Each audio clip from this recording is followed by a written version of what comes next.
Barka da zuwa wannan channel mai suna HAMID TV. Idan yau ne ka fara zuwa wannan channel namu, da Allah ka rana mana subscribe da like da share. A yau zan nuna yadda mutum zai je Play Store ya ɗauko wani application mai suna Find My Device, wanda ko da wayanka ta ɓace za ka iya tracking kaga ina wayanka take, za ka iya nema, zai nuna ma duk location inda wayanka take. Amma kafin mu je a cikin shirin, da Allah muna so idan yau ne ziyara ka ta farko a wannan channel ka rana mana subscribe da like da share, mun gode. Yanzu mu je a cikin shirin. Yanzu da farko mutum zai zo ya gano Play Store na shi, gashi yanzu gashi Play Store. Gashi anan mutum zai searching wannan application, gashi nan find my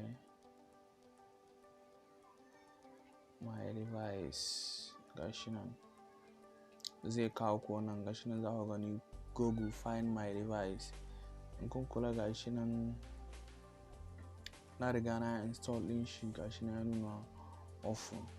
Idan kun kula gashi nan anan za ku ga abun din shi, za ku ga review din shi na review din shi, gashi nan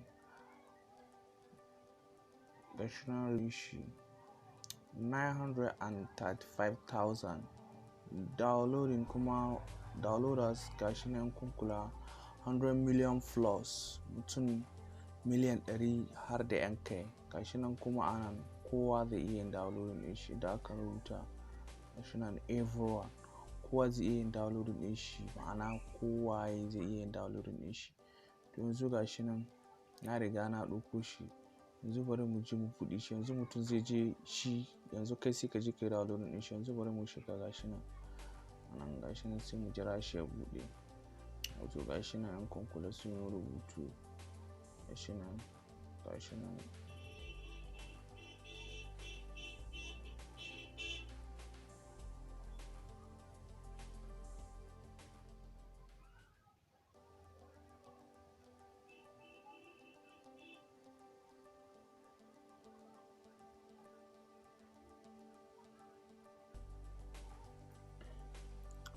zai mu jira shi ya buɗe. Yanzu gashi nan na sace,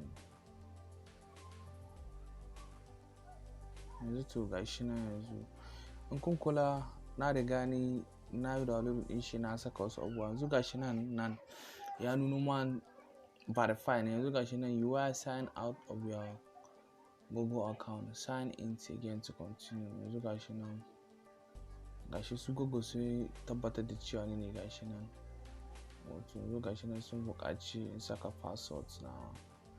Yanzu gashi nan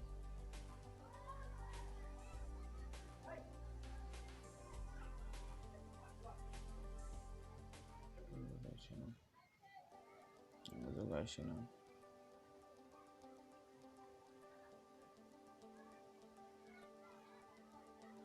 wato gashi nan yanzu in kun gani gashi nan ya nuna Infinite S4 in your hand, kuma wayar da ke nuna ki yanzu gashi nan. To yanzu idan mutum yana so ya gano wayan shi, anan zai shiga gashi nan inda aka sa SKU device, gashi nan sai mutum ya zo ya shiga anan. Kana shiga anan, to yanzu gashi nan in kun kula yanzu anan zaɓuka ga su nan da aka rubuta leave anyone who finds your device a message or a phone number where you can be reached. To yanzu anan mutum zai yi wani rubutu anan, gashi nan lock screen message. Yanzu gashi nan anan mutum zai zo ya yi rubutu a lock screen. Yanzu in kai rubutu anan zai bayyana a wurin lock screen message naka. Yanzu anan za ka iya rubutu kamar inda kake zaune, ko wani wuri inda za a koda wayan, inda za a gano ka aje a baka ita. Nan kuma gashi nan phone number optional, inda za ka sa number. Gashi nan za ka zo ka saka da komai inda za a zo a neme ka.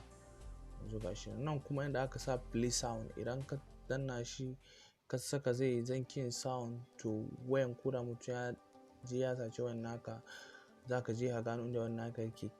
Wayan naka yana kuka na yin sound a gare shi.